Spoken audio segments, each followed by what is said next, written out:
কয়দিনের রক্তক্ষয়ী সংঘর্ষের পর যুদ্ধবিরতি ঘোষণা করেছিল সিরিয়া সরকার। তবে একদিন পার না হতেই দেশটিতে আবারও শুরু হয়েছে সংঘাত। সরিয়ে না নেওয়ায় কুর্দি সমর্থিত এসডিএফ যোদ্ধাদের উপর আবারও হামলা চালিয়েছে সিরিয়ার সরকারি বাহিনী।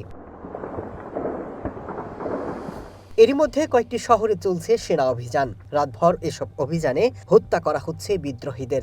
সহিংসতা থেকে বাঁচতে ঘরবাড়ি ছেড়ে পালাতে বাধ্য হয়েছেন প্রায় 1,62,000 বেসামরিক মানুষ।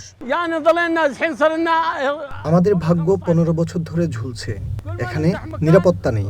আমরা কোথায় যাব, কি খাবো তার ঠিক নেই। আমাদের নিয়ে শাসকরা খেলা করছে। গেল সপ্তাহে কুর্দি সমর্থিত সিরিয়ান ডেমোক্রেটিক ফোর্স এসডিএফ এর সাথে নতুন করে সংঘাতে জড়ায় সেনাবাহিনী।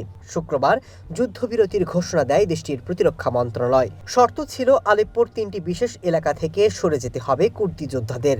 কিন্তু নিজেদের দখলকৃত অঞ্চল রক্ষার প্রশ্নে আলেপ্পো ছাড়তে রাজি হয়নি কুর্দি সমর্থিত যোদ্ধারা। শনিবার থেকে আবারও সংঘর্ষে জড়িয়ে পড়ে তারা।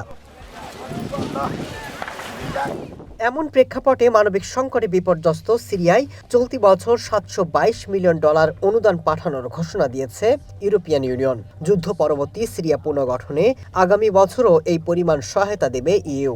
এছাড়া সিরিয়া পুনর্গঠনে সহায়তার প্রতিশ্রুতিও দিয়েছে European union. Masud Rana, one international desk.